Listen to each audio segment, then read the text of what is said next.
Nesse vídeo a gente continua o nosso estudo de Teontologia 1, que a gente está tentando responder a pergunta quem Deus é, como Deus é, e a gente está estudando os atributos de Deus. Nós já começamos a falar sobre os atributos comunicáveis, que são aqueles que são mais compartilhados com as suas criaturas.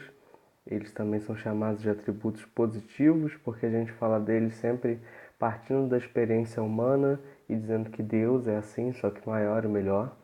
E a gente já está nos atributos comunicáveis há algum tempo.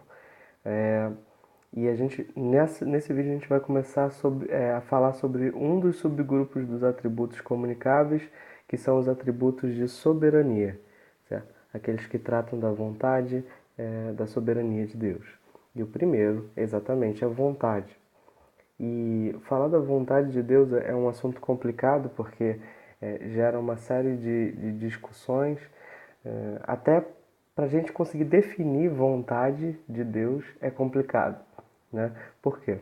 Porque a vontade humana, quando a gente fala a palavra vontade, né, a nossa vontade, ela pode se referir a duas coisas diferentes. A gente pode estar falando de um desejo, né? Ou seja, um esforço em busca de uma coisa que a gente não tem, né? Eu tenho vontade de comer determinada comida. É um esforço, um desejo, e eu tenho esse desejo exatamente porque eu não tenho essa comida nesse momento. Isso é a vontade. Agora, a palavra vontade também pode ser aplicada mesmo quando você já possui a coisa, né? E aí no sentido de um prazer, um descanso por ter aquela coisa, certo? A vontade que se satisfaz em possuir a coisa. E é nesse segundo sentido que a gente fala de vontade de Deus, né? Porque em Deus não existe nenhum esforço em busca de algo que ele não possui, certo? Deus tem a ideia e essa ideia, porque ele é onipotente, ele sempre pode tornar essa ideia real, imediatamente, né? Então, é nesse segundo sentido que a gente fala quando a gente fala de vontade de Deus, né? E aí o professor Bavinck vai dizer que nesse sentido também há vontade em Deus. Seu desejo não é um anseio por um bem, né? Um desejo por uma coisa que ele não tem, mas uma possessão real, sem a qual estaria faltando algo a ele, certo? Ele tem tudo e ele tem tudo que ele quer, né? A gente já falou que ele quer tudo que ele é, agora a gente está dizendo que ele tem tudo que ele quer, né? Nesse sentido, ele é o bem-aventurado, ele é um ser feliz em si mesmo. Essa é a ideia aí de vontade de Deus, quando a gente fala da vontade de Deus. A gente tem que sempre fazer essa distinção com a vontade humana. E nesse sentido, a Bíblia fala disso várias e várias vezes. A ideia da vontade de Deus é uma ideia que aparece na Bíblia, tanto no Antigo como no Novo Testamento, muitas e muitas vezes, né? A criação e a preservação do mundo são obras da vontade de Deus. O governo do mundo é algo que Deus faz por sua vontade. O próprio sofrimento de Cristo, né? A gente vai ver isso depois, né? Mas que é parte da vontade de Deus. A eleição e a reprovação, o fato de que algumas pessoas são salvas, outras pessoas não são salvas, isso também é parte da vontade de Deus. A regeneração, o fato de que Deus muda o nosso coração para que a gente consiga crer nele, também é obra da vontade de Deus. A nossa santificação, o fato de que a gente vai se tornando mais e mais parecido com Deus, também é fruto da vontade de Deus. O sofrimento dos crentes, muitas vezes, é fruto da vontade de Deus. A nossa vida, de maneira geral, né? Tudo da nossa vida, todo o nosso destino, tudo que acontece conosco é fruto da vontade de Deus e a Bíblia deixa isso muito claro. Até o menor dos detalhes da nossa vida é fruto da vontade de Deus. Isso é um texto interessante. O menor dos detalhes da nossa vida é fruto da vontade de Deus. Então, a vontade de Deus, a Bíblia fala amplamente da vontade de Deus, certo? E aí, então, essa é a primeira distinção, a distinção entre a vontade divina e a vontade humana. A gente viu que precisa fazer uma certa uma certa distinção aí. Outra distinção necessária é entre a vontade livre e a vontade necessária. Por quê? Porque a vontade de Deus é ao mesmo tempo livre e necessária, né? Em que sentido eu estou dizendo isso? Eu estou dizendo que a vontade de Deus é livre. Por quê? Porque Deus tem o poder para criar as coisas de qualquer jeito. Certo? Deus tem, aqui não é tinha, né? Deus tem o poder para criar as coisas de qualquer jeito. Ele pode fazer, ele poderia ter feito as coisas de qualquer forma que ele imaginasse. Certo? Ele poderia ter feito pessoas com asas, poderia ter feito a terra plana, ele poderia ter feito, sei lá, qualquer outra coisa que a gente pode imaginar, que ele pode imaginar, Deus tem o poder para fazer. Então, nesse sentido, a vontade dele é livre. Ele sempre ia estar feliz com aquilo que ele criasse, porque ele poderia ter criado qualquer coisa. Mas, por outro lado, a vontade de Deus também é necessária. Por quê? Porque o universo que mais se alinha com a essência de Deus é esse que existe. Certo? Deus poderia ter criado um universo totalmente diferente, né? Que a gente nem pode imaginar como seria. Mas esse universo totalmente diferente não se alinharia tanto com a essência de Deus como esse universo que existe. Então, o fato de que Deus criou o universo do jeito que criou é necessário não porque Deus não tivesse o poder de ter feito diferente. Deus poderia ter feito diferente, mas porque esse é o universo que mais se alinha com a essência de Deus e Deus sempre age de modo alinhado com a sua essência, com aquilo que Ele é. Aquilo que Deus quer está sempre alinhado com aquilo que Ele é, né? Nós já vimos isso. Então, nesse sentido, existem essas duas características da vontade de Deus. Ele é livre e ela é necessária ao mesmo tempo. E isso essa dupla característica é algo que foge assim à capacidade de alguns filósofos.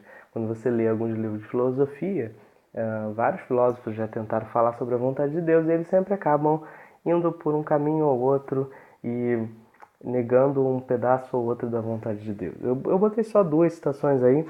No livro do Bavinck tem várias outras filosofias que ele discute, eu selecionei duas. Uma é, por exemplo, o panteísmo, essa filosofia do panteísmo, que afirma que Deus e o mundo são iguais. Deus é o mundo é Deus. Nesse sentido, o mundo é necessário, certo? Mas a vontade de Deus não é livre, Deus não teve vontade nenhuma, porque Deus é o mundo.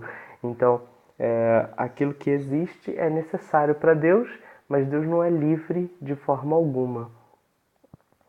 Uma outra filosofia um pouquinho diferente, né, no outro lado da questão, é o nominalismo, que sustenta que a vontade de Deus é livre, mas não é necessária em sentido nenhum. Ou seja, tudo que Deus criou é arbitrário. Deus poderia ter feito tudo diferente daquilo que é, certo? Deus poderia nos salvar sem a obra de Cristo. Deus poderia condenar o justo. Deus poderia salvar o pecador, enfim. As escolhas de justiça, de pecado, de condenação, tudo isso é completamente arbitrário. A vontade de Deus é completamente livre e ele poderia ter feito tudo ao contrário do que ele fez. É óbvio que todas essas duas ideias estão erradas, né? A Bíblia afirma algo muito diferente disso. Contra essas duas posições e contra todas as outras posições filosóficas, o que a Bíblia ensina é que Deus criou todas as coisas pela palavra. No princípio era a palavra estava com Deus, a palavra era Deus. A palavra é o próprio Filho de Deus. Pela sua sabedoria, né? Esse é um texto interessante que diz que a sabedoria estava com Deus enquanto ele estava formando as coisas. Ele formou as coisas pela sua sabedoria. Ou seja, o que isso está nos ensinando? Isso nos ensina que, embora Deus tivesse o poder para fazer o universo como desejasse, nesse sentido a vontade dele é livre, porque ele teria o poder para fazer do jeito que ele quisesse, a sua sabedoria determinou que esse universo que existe é o melhor possível. Certo? Então, Deus poderia ter feito qualquer outra coisa diferente, mas a sabedoria de Deus determina que esse é o melhor jeito possível. E você lembra A gente falou do atributo da sabedoria de Deus em outro vídeo e a gente viu a diferença entre sabedoria e onipotência. E onisciência. Onisciência quer dizer que Deus conhece todas as opções possíveis. Sabedoria quer dizer que Deus sempre, de todas as opções, sempre escolhe a melhor. Então esse universo que existe é o melhor possível. E a sabedoria de Deus determina isso, certo? Então, a vontade de Deus é livre e é necessária. É necessária por causa da sua sabedoria, né? E isso resolve aquele problema que os filósofos foram um para o lado, outro para o outro, né? Isso resolve esse problema. E essa é a solução da teologia cristã. A vontade de Deus é uma com o seu ser. A gente já viu isso, né? A gente não pode dividir Deus em partes. Deus é simples.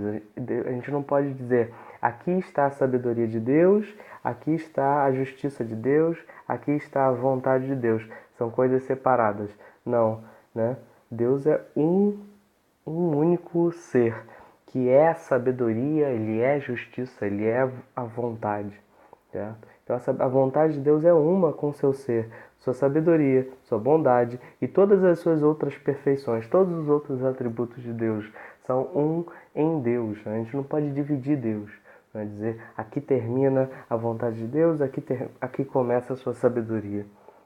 Por essa razão, o coração e a mente humanos podem descansar nessa vontade, porque é a vontade de um Deus todo-poderoso, né? Ao mesmo tempo que ele é todo-poderoso, ele tem essa vontade. Ao mesmo tempo que ele é um pai gracioso, ele tem essa vontade, né? Não é a vontade como se fosse um destino cego, né? Não existe essa ideia de um destino cego, um acaso incalculável, uma força abstrata que sempre faz o que quer. Não é isso, Deus não é assim, certo? A vontade de Deus está alinhada com todos os outros atributos de Deus.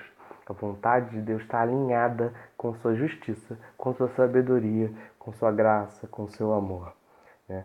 A sua soberania é ilimitada em poder, mas também em sabedoria e graça. Ele é rei e pai ao mesmo tempo. Eu acho essa frase muito bonita.